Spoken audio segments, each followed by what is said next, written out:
Okay, let's talk all about the wonderful world of female hormones because it's something that most of us are really not taught about. And I believe that every girl should be taught about this in school. So I have a really big why when it comes to understanding the female cycle and hormones. I actually witnessed my mum go through menopause, I say in quotation marks, at the age of 32. Now, I don't actually believe that she went through menopause at 32 years old, but there was no root cause approach applied to actually look at why her hormones were low at such a young age.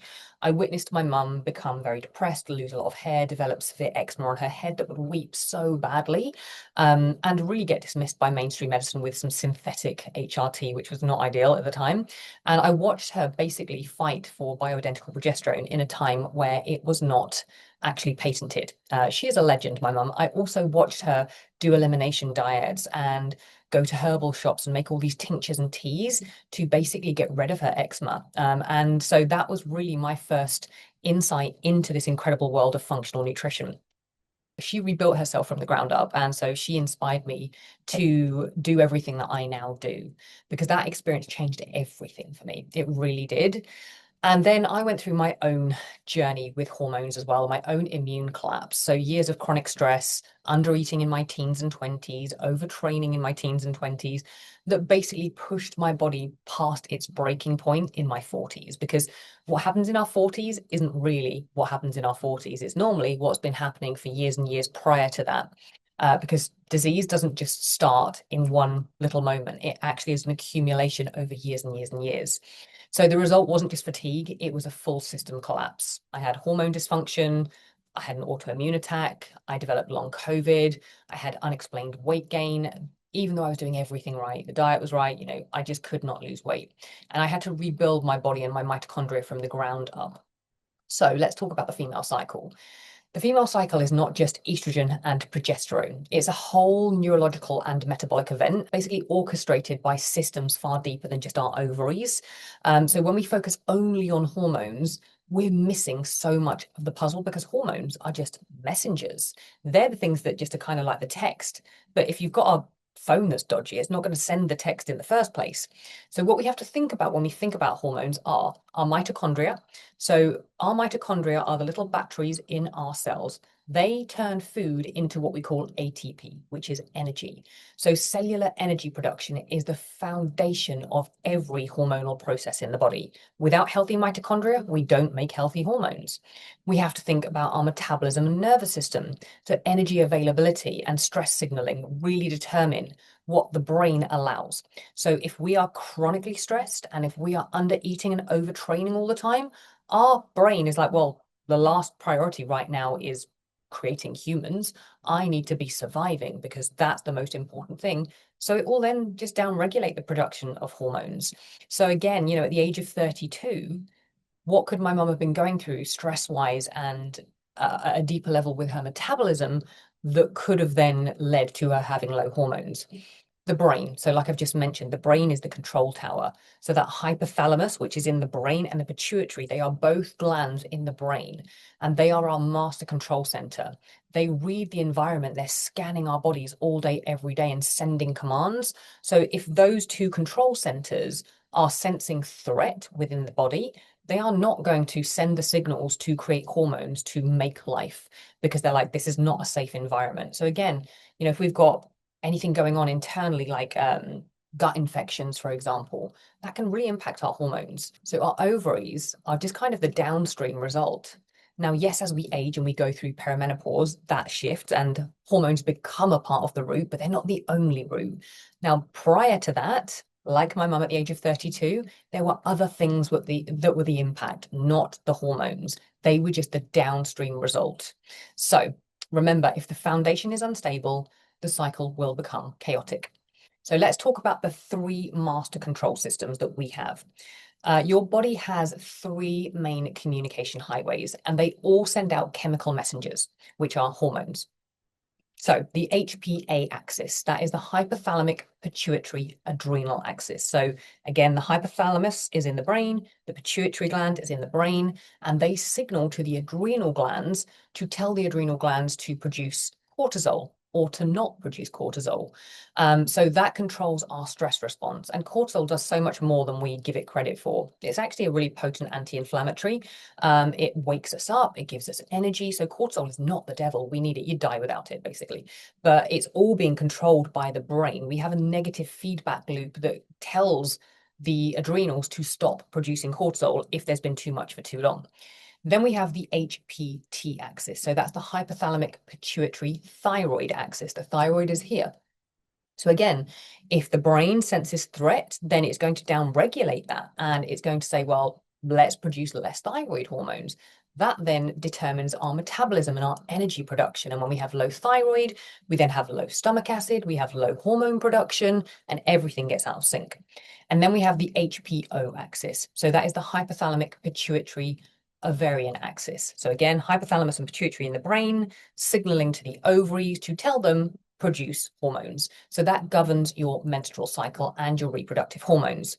So these three systems are all deeply intertwined. So when one is dysregulated, for example, the HPA axis, when you're under chronic stress, the others can't function optimally. They all work together, and hormones are like a little orchestra. They need to be balanced. If you've got a violin screeching in the back, it's going to throw everything off. That's what happens with your hormones. So this is why stress, thyroid issues, which aren't actually thyroid issues, that's a conversation in another video, they're never coming from the thyroid, mass inflammation, gut infections, etc., are going to cause cycle problems. They appear together. So let's talk about the 4 phases of your cycle. So we have phase 1, which is your menstrual phase. That's when you are actually having your period. So day 1 of your period is day 1 of your hormonal cycle. So days 1 to 7 about is your menstrual phase. So that's when the uterine lining will shed, the endometrium, and that results in the bleeding that we have. So that typically lasts 4 to 6-ish days for most people. So at that point, testosterone is quite low. All of our hormones are actually quite low at that point because obviously we're shedding. Now, what we need to consider there is actually when we have a period, it's a form of detoxification and getting rid of old unhealthy cells as well. Next, we go into the follicular phase, which actually starts from that menstrual phase. That's kind of the first phase in general, is that day 1 to about 14 is our follicular phase. So that's driven by what we call follicle stimulating hormone, FSH. So what essentially happens in that phase is that follicles that are in the ovaries mature and the uterine lining begins to rebuild itself because we've just shed that entire uterine lining in that kind of period. So it's our more proliferative phase. In that phase, we have testosterone beginning to rise, and then estrogen is beginning to rise also. Now, then we have ovulation. So ovulation is normally or should be around day 14. And at that point, we should have a surge in luteinizing hormone, LH. And that then triggers the release of a mature egg from the ovary. And that should, like I mentioned, occur around day 14. And at that point, we are kind of indestructible. Our testosterone peaks, and that enhances our libido, our energy. Estrogen spikes as well, which gives us more strength. So you will normally feel like just before ovulation, like Wonder Woman. And then we go into our luteal phase. So in that luteal phase from day 15 until your cycle, the follicle becomes what we call the corpus luteum. And that releases progesterone to prepare your uterus for pregnancy, because progesterone is what will keep the fetus basically in your womb. So if no fertilization occurs from a sperm to an egg, then hormone levels will drop, and that leads to our next bleed, our next menstruation. And at that point, testosterone begins to decline. So think of that second phase where basically what happens is after ovulation, we have that LH spike, progesterone then should start to rise nicely. And then we have our cycle and it comes down again. So we actually have kind of 2 spikes of estrogen. We have one big spike of progesterone, or kind of curve upwards of progesterone. And then testosterone, again, kind of spikes around that ovulation phase. So let's talk about those hormones. Estrogen, firstly. Estrogen is the master growth hormone. So it's actually far more than just a reproductive hormone. It's anabolic. It's an anabolic powerhouse that influences nearly every system in the female body. So its presence is vital in more than just fertility. It shapes our metabolism, our insulin sensitivity, our brain function, our bone health, overall vitality, even our immune system. So it helps with bone density, promotes bone formation and maintenance, protecting against things like osteoporosis, cognitive function, so it supports memory, mood regulation, and protects our brain. Cardiovascular system, so it helps maintain healthy blood vessels and cholesterol levels. Our skin and our hair, so it contributes to skin elasticity, hydration, and nice thick hair. And metabolic regulation, so like I mentioned, it influences insulin sensitivity and fat distribution, especially in that follicular phase. Now, on top of that, it will regulate the immune system as well when it's balanced. And this is the interesting thing about all hormones. Too high or too low can really impact the immune system massively. Next up, we have progesterone. I feel like it's the forgotten hormone. It's so important and it does not get the credit it deserves. So it's often overlooked. It's a crucial hormone with far-reaching effects, far beyond reproduction, should I say again. It's actually like the yin to estrogen's yang. So think of it as like the calming hormone. It's a natural tranquilizer, balancing the stimulating effects of estrogen and promoting overall cellular health and mental well-being, and again, really supports our immune system. So it can ease anxiety, it promotes that sense of calm and well-being, reduces feelings of nervousness and agitation. So when you go through that perimenopause phase and suddenly like someone chewing next to you drives you mad, it's probably low progesterone. It also promotes memory, so it supports cognitive function, enhancing memory retention and recall, has very protective effects again, so it can help prevent the proliferation of cancerous cells in breast and uterine tissue when it's balancing out that estrogen, helps with endometrial health, so it regulates that endometrial growth, preventing overgrowth that can lead to things like endometriosis. Eases PMS symptoms, so alleviates those common premenstrual symptoms, including mood swings and bloating. Stress resilience, so it buffers stress. When we metabolize progesterone, which means kind of break it down, it converts into something called allopregnanolone, and that works on the GABA receptors in the brain, which calms the brain down. Glutamate is very excitatory. GABA is the opposite. So GABA will calm the brain down and give that sense of tranquility in the brain. So that's another reason why during perimenopause, women find that their stress tolerance really goes down. It supports the thyroid. It's absolutely essential for optimal thyroid hormone production and function, which is then going to impact your metabolism. Obviously, menopausal relief, so it mitigates some of the symptoms that come with perimenopause and menopause by improving sleep quality. And then it has anti-aging properties too, so it contributes to cellular longevity and overall vitality, helping to slow down aging. So like I mentioned, progesterone peaks during that luteal phase, and then it gives those kind of calming and restorative benefits that we see. And then we have testosterone. So this is the hormone of kind of drive and vitality. We would call it an androgen, but we don't just have testosterone. We actually have many other androgens. I could name them all, but you'll be bored. There's no point. But you can see them all on a Dutch test. And this is why I love running Dutch tests, because we get to see the whole hormonal cascade. So it's often perceived as a male hormone, but it's not. It's absolutely fundamental for female health, playing a really pivotal role in energy, in physical strength, in libido, metabolic efficiency, just feeling good. And it's not just about muscle. So what does it actually do? Yes, it supports muscle and energy.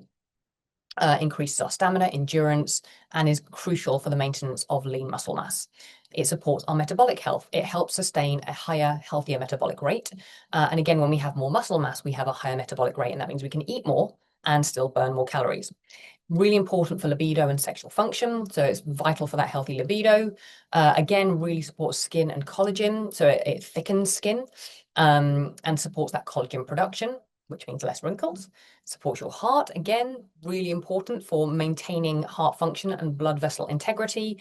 And again, can really support the immune system and modulate that immune system, which keeps it in balance. And that is crucial because as we age and our immune system gets less and less efficient, we need to try and keep it as balanced as we can. And for many females, when they start to reach their 40s, it's actually their immune system that is driving many of their symptoms and inflammation that they're experiencing. So whilst estrogen and progesterone fluctuate quite a lot throughout the cycle, testosterone actually kind of maintains a bit of a consistent baseline, providing this kind of foundational support, and then it has that kind of rise over ovulation. Now, interestingly, during menopause, we can still actually create testosterone from our ovaries when they no longer are able to produce estrogen and progesterone. So, like I mentioned, Menstrual phase, days 1 to 5, some little tips that you might want to think about. You might want to reduce your training intensity. I'm not, in all honesty, a fan of cycle syncing with your training because I think, the goal is to build muscle mass. And if we're constantly going, oh, I can't train because of my cycle, we're actually missing probably 2 weeks of the month every single month. And that's not going to really build us muscle.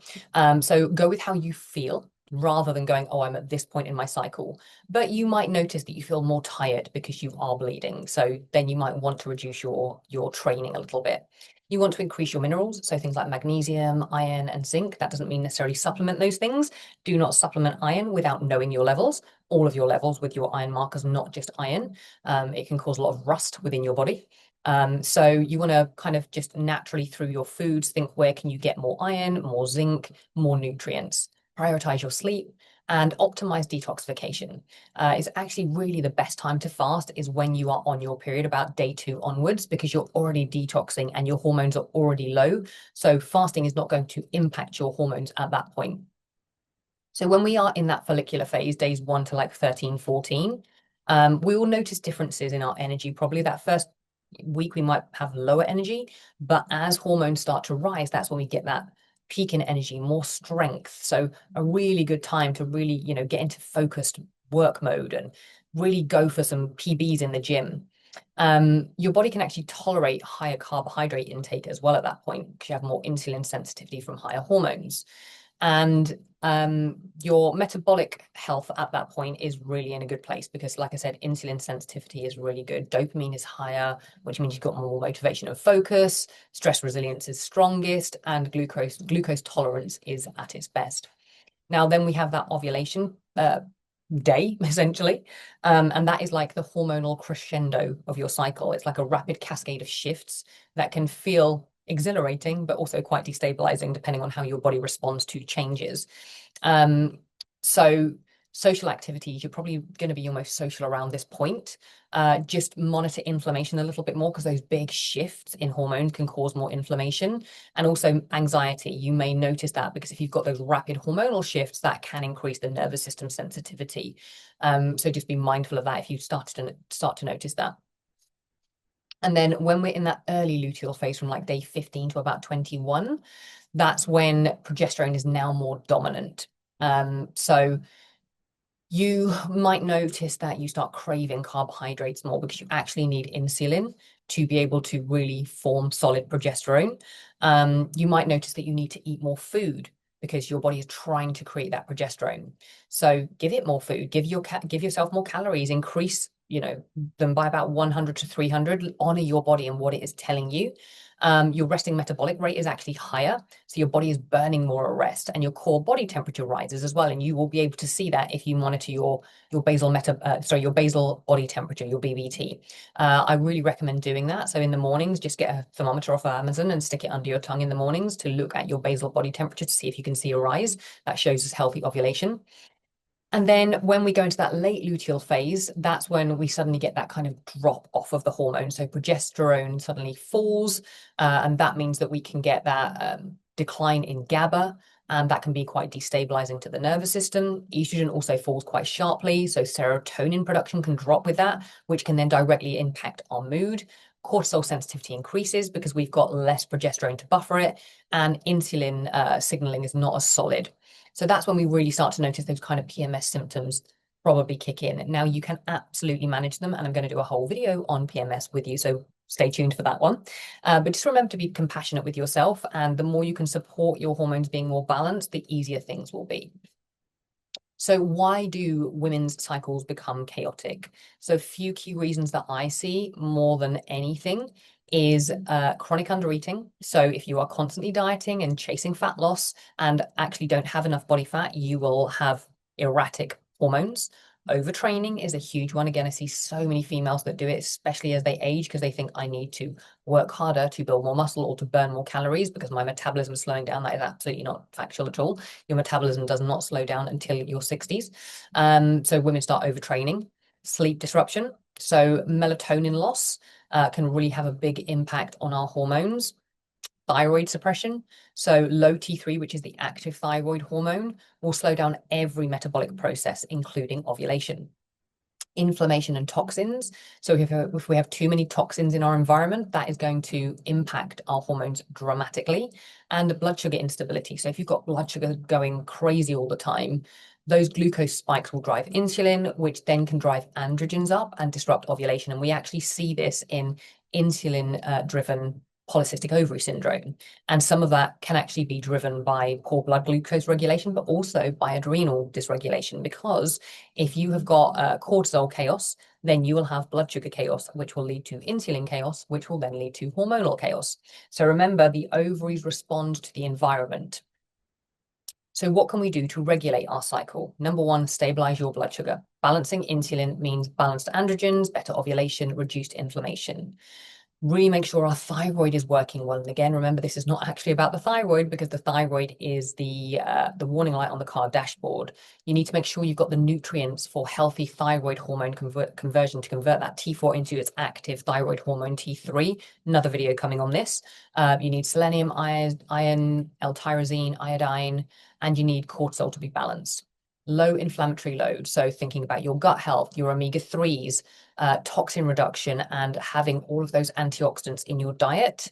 Healthy mitochondria, because they are the things that create energy to mean that you can make hormones. So we need to make sure that we've got healthy mitochondria. And again, healthy mitochondria is dependent on having nutrients, low stress, exercising in the right way, and being able to have the sensitivity in our cells to take food into the mitochondria and turn it into energy. Nervous system safety. A regulated nervous system controls everything. It tells the hypothalamus in the brain it's actually safe to ovulate and to have a normal cycle. And then efficient estrogen detoxification. So we need to make sure that phase 1 and 2 liver detox pathways are solid, because that is how we clear estrogen. Estrogen metabolites basically get broken down in the liver. So the liver is where we take estrogen to break it down into a metabolite. And then that metabolite needs to be neutralized through a process called methylation to then safely be excreted out of the body. So if we are not doing that very effectively, then we are going to run into issues of recirculation of that estrogen. And when we run into recirculation of estrogen, that can really make us feel rubbish, because then we've got this huge discrepancy between estrogen and progesterone. So you have to fix the terrain, not the hormones. If you are just focused on hormones, you are missing all of the pieces of the puzzle, even in perimenopause and menopause. So remember, your cycle is data. Hormones are feedback. So if your cycle is irregular, painful, or chaotic, that is a signal. It's not bad luck. It's not just this is how it is. Your body is communicating with you and it's telling you exactly what it needs through the language of your hormones. So you have to fix your metabolism, stabilize your nervous system, support detox pathways, and then your cycle will stabilize.